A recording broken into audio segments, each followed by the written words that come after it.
Hey everybody, so I'm at the keyboard again. I still don't have like a super awesome backdrop or a great camera yet. Working on trying to get that. You can see Freddie Mercury in poster behind me, and it's actually a Pink Floyd poster, and a dollhouse that my husband and I are trying to finish. Um, anyway, I wanted to start talking about matching pitch. It's a little bit later at night. It's like 8:30 at night, so I'm probably only going to talk for a little bit, and then I'll piece it together with another video when I'm a little bit more awake.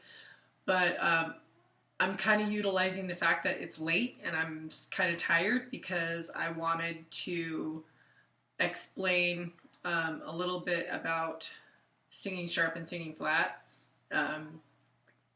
And this is matching pitch is usually something that people ask first. They want to know how they can sing on key or why they can sing on key.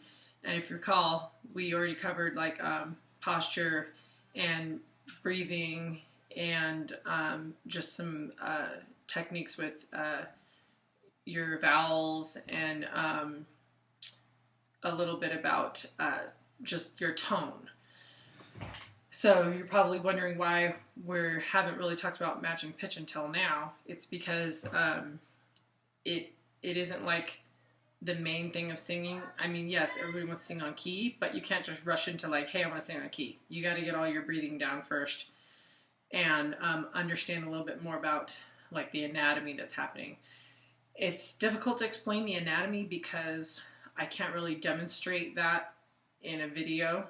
I still recommend looking online at some videos of people's vocal cords just because it's also really interesting.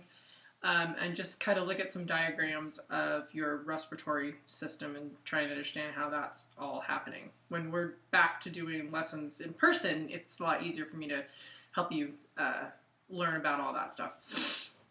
Anyway, most people will think that the reason they can't sing on key is because they're tone deaf or somehow they're not hearing correctly. That's really not common. It's actually, I think, something like 7% of the population is actually truly tone deaf. So it's not really an ear thing. It's more of like matching a physical what's happening physically to what you're hearing correctly.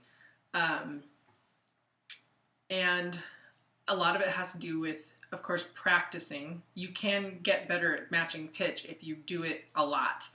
It's kind of like ear training. I had one student that actually truly did have perfect pitch and could name notes that I would pick out blindly, and he could do it every time, and that was really rare. I've only known one person that could do that. But most people have good relative pitch. You can at least tell if a note is, higher or lower. When the notes are very close together, it does get more difficult to tell. But you can sit down at a keyboard and practice matching pitch. You need to do what my voice teacher always told me is you want to kind of mentally prepare for singing the note before the note happens, before you start singing. Also, if you want to stay on pitch, one of the great things that she told me was once you start a note, you have to sing the note through the entire note. You can't just, oh, great, I landed on the note, I sound great, and then fall off. You have to sing the note completely until the end of the note. So you're always constantly sort of like self-checking in nanoseconds that you're always on the note that you want, that you're intending to sing. So you have to do a couple of things before you sing the note, and I'm really breaking this down a whole lot. All these things are going to happen really fast. But you have to hear the note, you have to think about the note, you have to take a breath, and then you have to engage the note at the front of the note, at the beginning of the note. Yes, there are times when you're doing something stylistic where you're sort of like swelling up to notes, but we're not talking about that. We're talking about hitting on the note.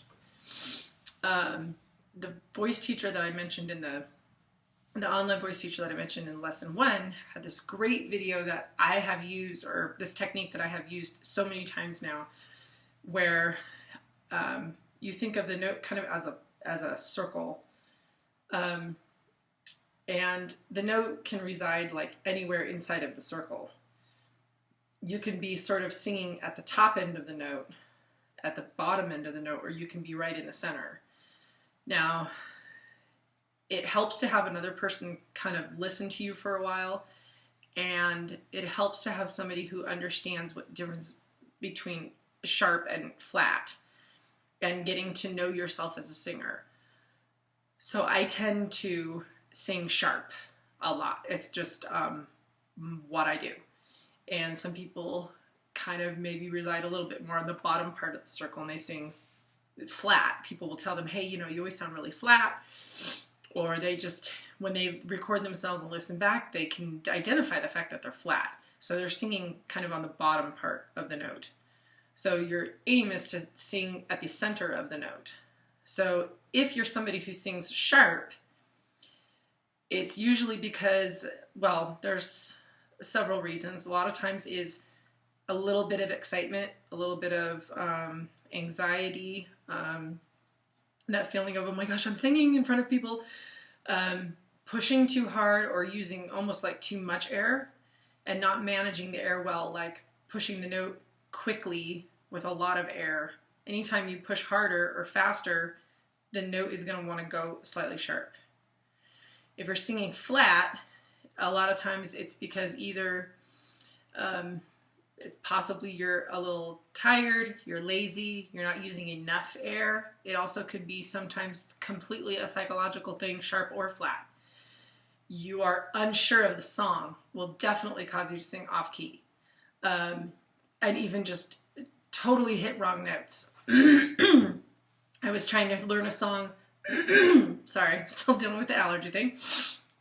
I was trying to learn a song by heart for 8 weeks that I wanted to do with the band that I was in at the time.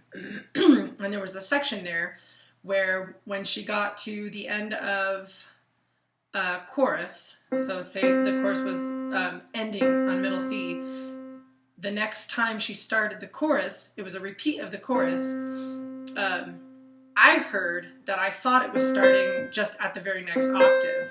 So I kept jumping those 8 notes. I kept starting the chorus exactly 1 octave until I was like, why do I always seem to be really sharp on that note? And I sat down in front of a keyboard and I had this song playing and I listened again and I realized that it actually wasn't the octave. She was actually starting the chorus. There was a chord change, and I don't think it was a key change, but it was actually slightly under. It was a half step under an octave. So the whole time I kept trying to sing the 8th note, and it was actually the 7th note. So even though I was like, wow, I can't sing this song because I always sing sharp, it wasn't really a singing problem. It was actually just I wasn't aware that I was doing it wrong. So sometimes not knowing the song, not being comfortable with the song can also throw off your pitch. It could also be related to, it doesn't even have to be that you don't know the melody. It could be that the tempo you're unsure of the tempo. If you're unsure of the lyrics, that will definitely make you not sing on key. So you really have to learn the song. You have to listen to it. You have to drill it in if we're talking about a particular song. But if we're just talking about matching pitch, I'm doing this again sitting down because it's easier, but I tend to practice standing up because I can have my body in a better position and use my air a bit better. So I'm just playing middle C. Ah. So I play the note, I hear the note, and I sing the note, and if I'm unsure of the note, I might kind of swell up to okay, well imagine doing that like in every note. You're going to kind of sort of lean towards the bottom of the note, maybe be a little bit on the underside and be a little bit flat. So if I'm not pushing hard enough and I'm not really engaged in the note and I'm not listening to the note and I'm not ready for the note,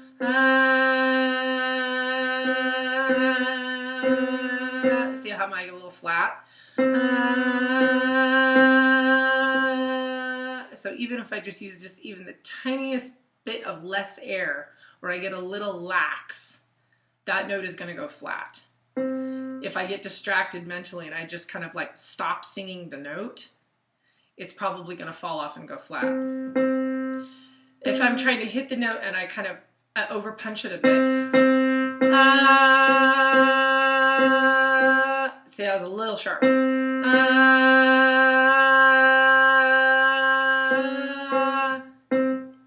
So you really do have to listen, and you really do have to practice, identify with yourself when you hit it, do I sound flat or do I sound sharp? And then kind of examine what's going on when you're doing that. Pick an easy vowel. E is very easy. You could do oo. I tend to do, when I'm matching pitch, I tend to do ah, just because I feel like I get a little bit more feedback. I can hear myself a lot better. The other thing is if you're singing with a lot of other people, or you're singing with other band members going on, if you cannot hear yourself, two things are going to happen. You're not going to sing on key, because you're going to be sort of kind of playing a lot of guesswork and sort of fooling yourself that you are singing on key.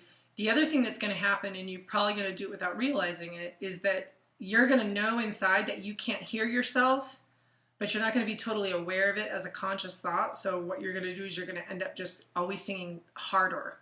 You're going to be trying to sing louder to hear yourself better, and then in an hour you're going to be worn out. You're not going to be able to finish the show because you're trying so hard to sing over something, sing over a band, sing over a drummer.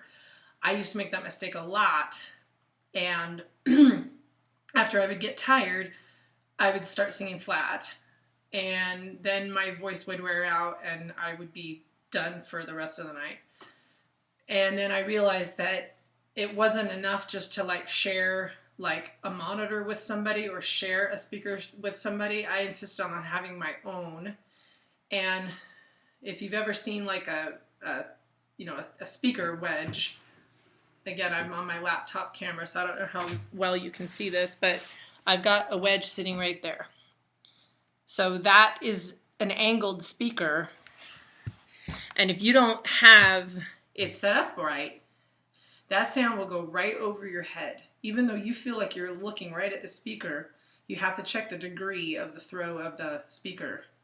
If it's going right over your head and you tilt it down a bit, or if it's hitting right here, if the sound from the speaker is hitting right here, and you just put like a little 2x4 under there or something and you tilt it up towards your face, you'll be surprised how much more volume you'll get out of the speaker without even touching the volume knob. I mean, it'll be way louder, and you'll be like, oh my gosh, I can actually sing on key, and now I don't have to push so hard.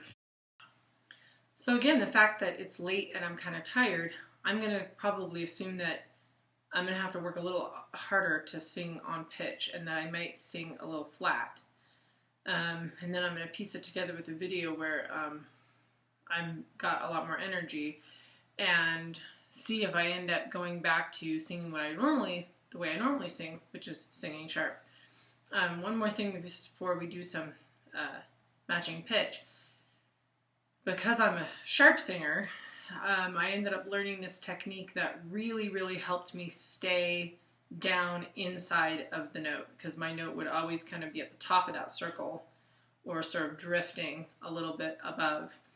I would picture myself as a tree, and that my feet were the roots, and I would be stuck in the ground. This really helped me keep my pitch down where it needed to be, and the visual of that reminded me to not push so hard and not let it get away from myself, because I would get real excited and I would get a lot of energy, and I would be like, oh my gosh, I'm singing, this is so cool, and then my notes would go sharp. But if I did the tree thing, you know, while I'm singing, move around on stage or whatever. Even if I felt it get a little sharp, I would go back to my tree picture in my head, and I would feel the ground under my feet, and that really helped me stay grounded. The funny thing about that was that I felt like I could do it a lot better with my shoes off, so I ended up being lead singer in a band where I just never wore my shoes. At shows, I always had either socks, or summertime, especially like outdoor shows, I would always sing barefoot. And I still do that. I still feel like I sing on pitch better when I'm not wearing my shoes. Now, I don't know what that does for people who sing flat. Maybe they have to wear platforms. I'm not really sure, but it worked for me. So you can try and do some mental things to keep yourself grounded inside that note. But picture that bullseye when you're singing, and that if you tend to sing sharp, aim down here at the bottom of the note. And if you tend to sing flat, aim for the top of the note. And hopefully that will offset where you're kind of like residing, because the note is, there's a lot going on. I mean, there's less places that you can sing a note. You know, unlike an instrument that's fixed. I mean, this is G, and there's no other way to say it. But I mean, I can sing a lot of versions of G. We're a lot more flexible with our vocal cords, so just try to stay either at the top, bottom of the note to compensate for where you tend to sing, and then hopefully that will put you in the center of the note. So I just kind of start slow. I warmed up a little bit, but my throat's still kind of dry. I'm down here on G below middle C, and I'll just do usually just some kind of just playing the third and the fifth. And I'll really listen. This is also like an ear training thing. I'm really being very critical about how I'm singing, not the shape I'm singing, but how close I am to the note.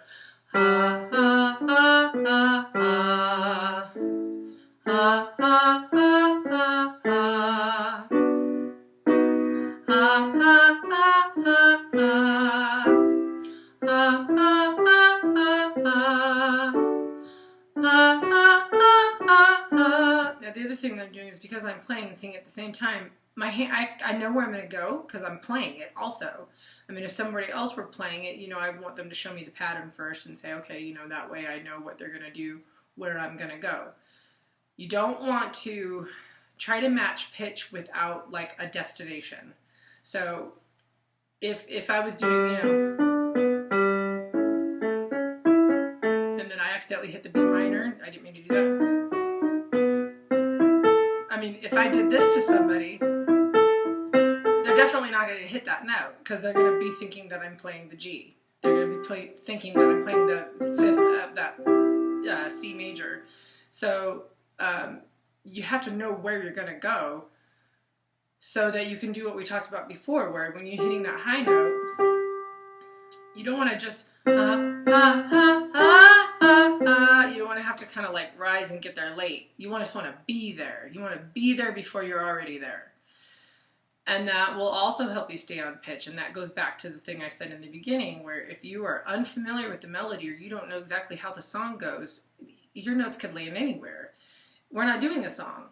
So know exactly what you're playing, or know exactly what you're singing to, and do it over and over and over again. And then listen to it. Better yet, record yourself. Go back and say, wow, I was a little flat on those. So this time I'm going to try to be a little bit more engaged. I'm going to use my air a little bit, my fuel better.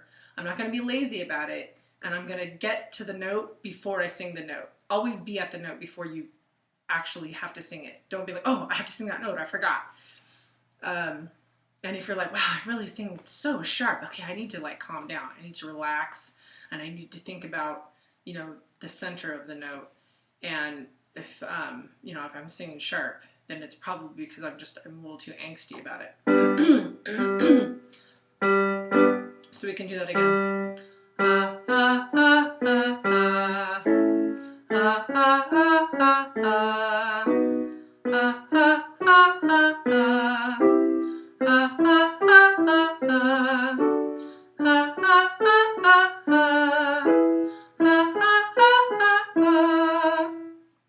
Now I'm wondering, I feel like I'm singing on key, but I'm feeling kind of tired. So I'm wondering what this will sound like tomorrow morning when I listen to it, whether I'm singing flat. You can start to get a little bit more complicated by doing something a bit more challenging, like a climbing thing.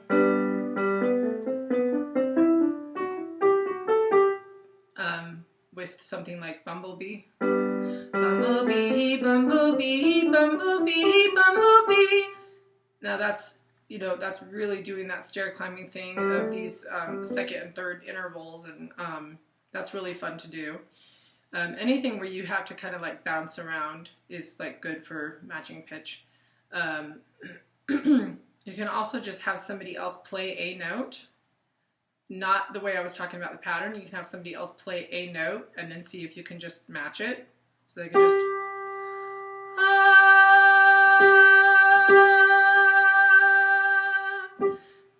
Also, if you've ever like tuned two instruments together, so you're tuning a guitar and you're sitting very close in front of another guitar player and you're both tuning an acoustic guitar, you can hear when they start to sympathetically vibrate. If the notes get farther and farther away, the difference between the two frequencies will oscillate, and you'll hear this kind of like wah, wah, wah, wah, wah, between the two instruments. As the two instruments become more in tune with each other, that oscillation will slow down and it will just become unison. Sometimes I can hear my voice do this with an instrument. Maybe not an electric piano, but sometimes I can hear myself do that with a guitar string.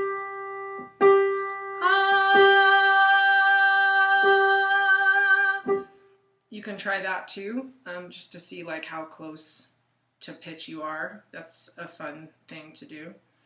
I would recommend also online, you can find these really fun ear test, like free little ear training or ear listening kind of tests.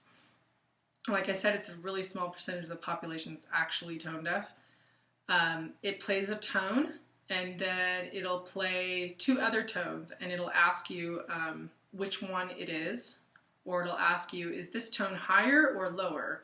And you can find a lot of these tests online. I'll try and find a link to one of them and put it in the video. I like to have my voice students, when they're first starting out with matching pitch, to do one of these tests, and then you can get the results and you can email them to somebody. So I'd have them email the results to me. I've never had a student get less than 100%.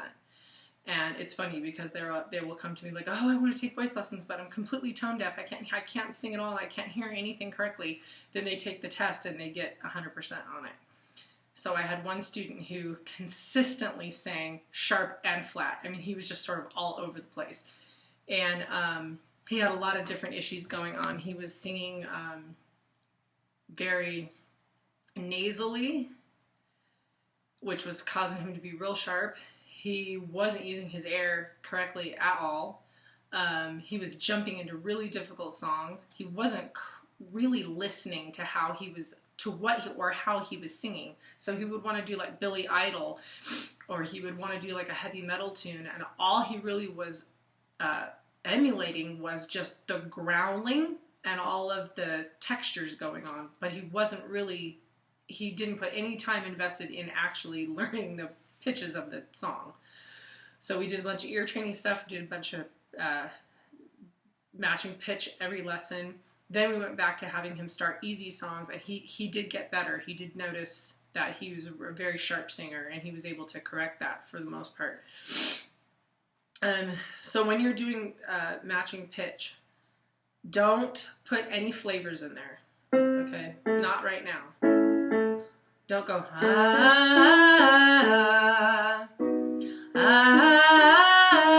don't do any of those swelly things, okay? And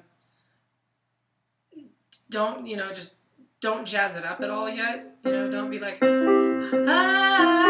you're just gonna be all confused, and you're going to be investing time in like coloring it and making it all fancy, but you're not going to be on the note. So instead of trying to add vibrato and trying to make it, you know, something really cool, do it almost really robotic. I mean, be relaxed, but really just do it very straight.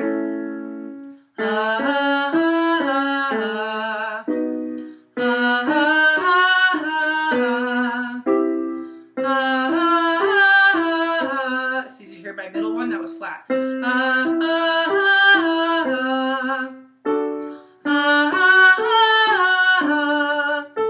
that one is, I think, a little sharp.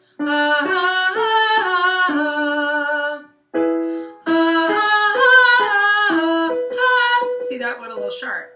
Because I'm tired and I know the note's higher and I'm trying to get there kind of like easily and quickly, but it's not staying on key. So I'll come back to matching pitch tomorrow or the next day when I'm feeling a little bit like I have more energy, and we'll see how I do.